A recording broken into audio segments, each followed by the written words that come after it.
warahmatullahi wabarakatuh. Selamat siang, salam sejahtera bagi kita semua. Saya ucapkan juga selamat datang dan juga terima kasih untuk Ibu Musrika Dwi Hartanti. Dan selamat siang dan untuk teman-teman semuanya.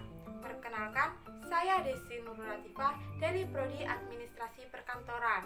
Dan sebelum saya akan presentasi, saya akan menjelaskan mengenai materi saya. Namun, sebelum itu, saya mempunyai sebuah quotes. Orang bijak mengatakan, bekerja keras untuk sesuatu yang tidak kita pedulikan disebut stres.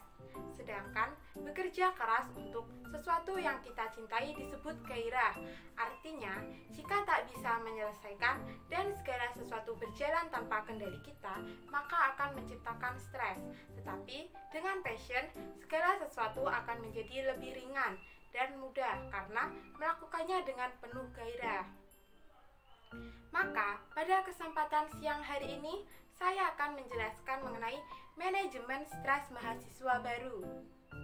Mari kita memahami apa yang dimaksud dengan stres terlebih dahulu. Stres merupakan reaksi tertentu pada tubuh yang bisa disebabkan oleh berbagai tuntutan. Misalnya, ketika manusia menghadapi tantangan atau challenge, ketika dihadapkan pada ancaman atau threat, atau ketika harus berusaha menghadapi harapan yang tidak realistis dari lingkungannya. Mengapa mahasiswa baru perlu melakukan manajemen stres? Yang pertama yaitu mengetahui sumber stres. Yang kedua yaitu mengetahui dampak dari stres. Yang ketiga, mengetahui langkah-langkah menghadapi stres. Dan yang keempat, memperbaiki kualitas hidup. Nah, untuk memahami lebih lanjut, mari kita bahas bersama. Ada 5 sumber utama stres mahasiswa, yaitu yang pertama ada tugas kuliah. Salah satu penyebab stres yang pasti dihadapi oleh setiap mahasiswa adalah adanya tugas yang tak akan ada habisnya. Yang kedua ada organisasi. Jika mahasiswa memiliki terlalu banyak aktivitas di luar urusan akademik, misalnya organisasi, akan semakin meningkat dan mereka juga semakin tertekan. Yang ketiga, persoalan finansial. Biaya kuliah bisa dibilang mahal, terutama mahasiswa yang berasal dari luar kota. Usaha untuk memenuhi kebutuhan itu pun terkadang mengharuskan mahasiswa menjalani pekerjaan sembari kuliah. Yang keempat, ada persoalan penggunaan waktu. Kesulitan mengatur waktu juga menjadi penyebab stres pada mahasiswa, terutama jika jadwal berantakan dan jatah tidur berkurang. Yang kelima, ada kompetisi. Jika kompetisi antar siswa di sekolah bisa dibilang termasuk skala kecil, nah, mahasiswa dihadapkan pada skala kompetisi yang lebih besar, misalnya urusan nilai sampai dengan kelulusan. Dampak stres. Selanjutnya, mari kita bahas apa saja sih dampak dari stres itu. Yang pertama ada dampak stres pada fisik, yaitu kepala pusing, masuk angin, sesak nafas, bergemetar, nyeri punggung dan pinggang, kram, susah tidur, sakit perut, dan pertambahan atau pengurangan berat badan secara drastis. Yang kedua, dampak stres emosional, yaitu sedih, gampang tersulut emosi, takut, gelisah, cemas, mudah menangis, depresi, kelesuan mental, agresif, rasa sukses dan rasa kompeten yang semakin menurun. Yang ketiga, dampak stres intelektual, yaitu mudah lupa, kacau pikirannya, daya ingat menurun, sulit untuk berkonsentrasi, suka melamun berlebihan. Yang keempat, dampak stres interpersonal, yaitu sikap acuh, sering mencari kesalahan dari teman, tidak percaya teman dalam pembagian tugas kelompok, menutup diri dari pergaulan, dan mengingkari janji. Selanjutnya, kita akan membahas mengenai kategori stresor. Stresor pada mahasiswa baru dapat dikelompokkan menjadi 3 kategori, yaitu yang pertama ada akademis. Stresor akademis meliputi perubahan mendadak pada situasi belajar, metode mengajar, serta suasana kampus yang jauh berbeda dengan sebelumnya. Pada lingkungan kampus, mahasiswa dituntut untuk lebih aktif, belajar mandiri, dan berpikir komprehensif. Yang kedua ada sosial. Nah, pemberian status mahasiswa pada seseorang secara otomatis diikuti oleh pemberian label sosial serta harapan masyarakat dan keluarga terhadap mahasiswa baru. Yang ketiga ada personal. Sebagai individu, mahasiswa memiliki konsep, harapan, tujuan, dan nilai-nilai pribadi yang dipegang dan ingin diterapkan selama dia menjalani masa studi. Kesenjangan antara prinsip dan kenyataan yang harus dihadapi dapat menjadi pemicu stres. Selanjutnya, kita akan mempelajari bagaimana langkah-langkah dalam mengatasi stres. Yang pertama yaitu aware terhadap stres. Situasi stres dapat mengaruhi keadaan fisik dan mental seseorang.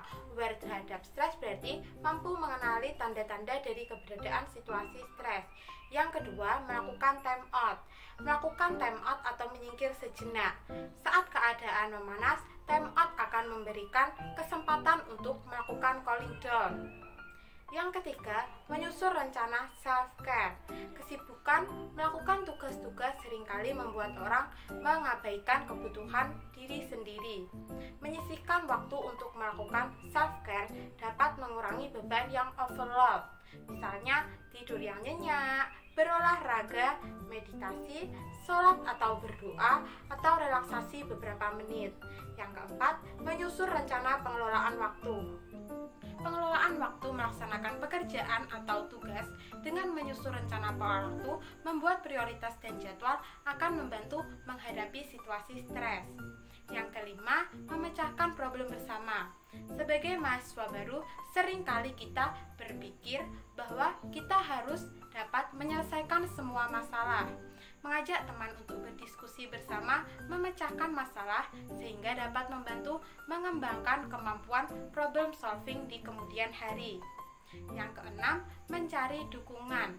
Ada kalanya situasi stres berada di luar kemampuan untuk menghadapinya.